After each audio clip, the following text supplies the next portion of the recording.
ناظرین، بنی اسرائیل میں ایک عبادت گزار شخص تھا جو اپنے زمانے کا سب سے بڑا عابد یعنی عبادت گزار مانا جاتا تھا۔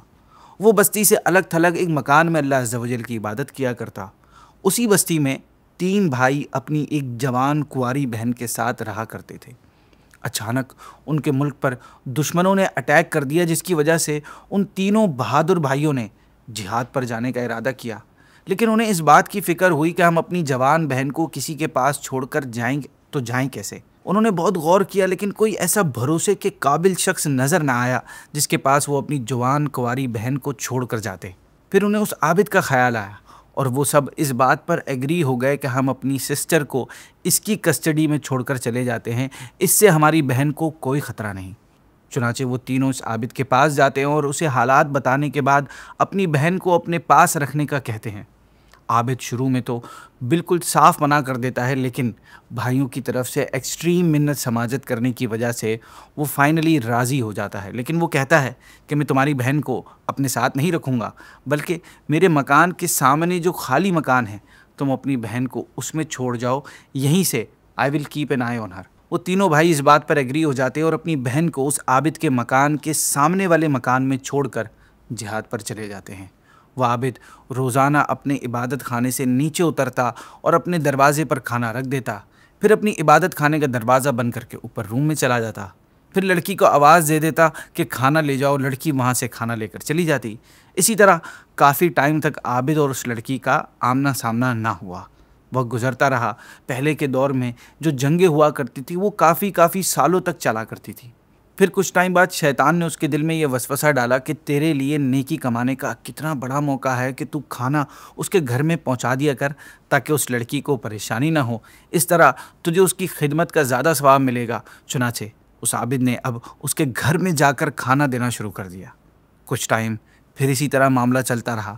شیطان نے اسے پھر مشورہ دیا کہ دیکھ، وہ لڑکی کتنے دنوں سے اکیلی اس مکان میں اکیلی رہ رہی ہے، وہ کتنا اکیلا اور لونلی فیل کرتی ہوگی، اس سے کوئی بات کرنے والا نہیں ہے، وہ بھی تو انسان ہے، اس کا بھی تو دل ہے۔ کیا ہوگا اگر تو اس کا دل بہلانے کے لیے کچھ وقت اس سے بات کر لے؟ بات کرنے سے تھوڑی نہ کچھ ہوتا ہے، بلکہ کسی کا احساس کرنے سے تجھے مزید ثواب ملے گا۔ عابد پھر شیطان کے چکر میں پھنس جاتا ہے اور اب اس نے اس لڑکی کے پاس بیٹھنا اور اس سے بات چیت کرنا شروع کر دی۔ پہلے تو اس طرح ہوا کہ وہ عابد اپنے عبادت خانے سے بات کرتا اور لڑکی اپنے مکان سے، پھر وہ دونوں دروازوں پر آ کر گفتگو کرنے لگے۔ پھر شیطان کے اکسانے پر وہ عابد اس لڑکی کے مکان میں جا کر اس کے پاس بیٹھتا اور باتیں کرتا۔ فائنلی شیطان نے اب اسے ورگلانا شروع کر دیا کہ دیکھ، یہ لڑکی کتنی خوبصورت ہے، کتنی حسین و جمیل ہے۔ جب اس نے جوان لڑکی کو اس نگاہ سے دیکھا تو اس کے دل نے لڑکی کے لیے برے خیالات قائم کرنے کی خواہش کی۔ پھر ایک دن ایسا ہی ہوا کہ وہ عابد شیطان کے بہکاوے میں آ کر اس لڑکی سے زنا کر بیٹھا، جس کے نتیجے میں لڑکی پریگننٹ ہو گئی اور اس نے ایک بچہ پیدا ہو گیا اس سے۔ شیطان نے اب بھی بس نہیں کیا، وہ اس عابد کے پاس آیا اور کہا دیکھ، تیری حرکت کی وجہ سے یہ سب کچھ ہوا ہے، تیرا کیا خیال ہے کہ جب اس لڑکی کے بھائی آئیں گے اور وہ اپنی بہن کی اس حالت میں دیکھیں گے تو تیرا کیا حال کریں گے؟ لہٰذا تیری بہتری اسی میں ہے کہ تو اس بچے کو اور اس کی ماں کو مار ڈال تاکہ ان کے بھائیوں اور زمانے بھر کی رسوائی سے بچ جا۔ عابد نے شیطان کے مشورے پر عمل کیا اور لڑکی اور اس کے بچے کو قتل کر کے دفن کر دیا اور پھر دوبارہ اپنی عبادت میں بزی ہو گیا۔ ٹائم گزرتا رہا۔ جب لڑکی کے بھائی جہاد سے واپس آئے تو انہوں نے اس مکان میں اپنی بہن کو نہ پا کر عابد سے اپنی بہن کے بارے میں پوچھا۔ عابد نے بظاہر بہت غمزدہ ہو کر روتے ہوئے جواب دیا کہ تمہارے جانے کے بعد تمہاری بہن کا انتقال ہو گیا اور اس کی قبر وہ ہے، وہ بہت نیک لڑکی تھی۔ اتنا کہنے کے بعد وہ عابد رونے لگا اور اس کے بھائی بھی قبر کے پاس رونے لگے۔ بھائیوں کو اس عابد کی بات پر یقین ہو گیا۔ ایک رات جب وہ تینوں بھائی اپنے اپنے بستروں پر آرام کے لیے لیٹے اور ان کی آنکھ لگی تو شیطان نے ان تینوں کے خواب میں آیا اور ان کو بتایا، اطلاع دی کہ اس عابد نے تم سے جھوٹ بولا ہے، اس نے تمہاری بہن کے ساتھ زنا کیا اور اس سے بچہ پیدا ہوا، پھر اس نے بے عزتی کے خوف سے تمہاری بہن اور بچے کو مار ڈالا ہے اور ان دونوں کو ایک ساتھ دفن کر دیا ہے۔ اگر تمہیں یقین نہ آئے تو تم وہ جگہ کھود کر دیکھ لو۔ صبح اٹھنے کے بعد وہ تینوں بھائی نے آپس میں بات کی اور اسی مکان پر پہنچے اور جب اس جگہ کو کھودا تو دیکھ کر حیران رہ گئے کہ وہاں ان کی بہن اور ایک بچہ ذبح کی ہوئی حالت میں موجود تھے۔ چنانچہ وہ اس عابد کے پاس پہنچے اور انٹروگیٹ کیا تو اس نے اپنے گناہ کا اعتراف کر لیا۔ وہ تینوں بھائی اسے پکڑ کر بادشاہ کے دربار میں لے گئے۔ بادشاہ نے ساری بات سن کر اس عابد کو پھانسی کا حکم دے دیا۔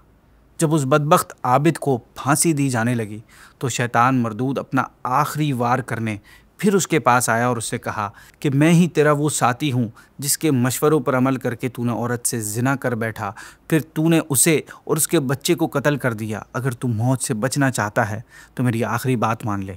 عابد نے کہا اب تو مجھ سے کیا چاہتا ہے؟ شیطان بولا تو اللہ کے خدا ہونے کا انکار کر دے، میں تجھے موت سے بچا لوں گا۔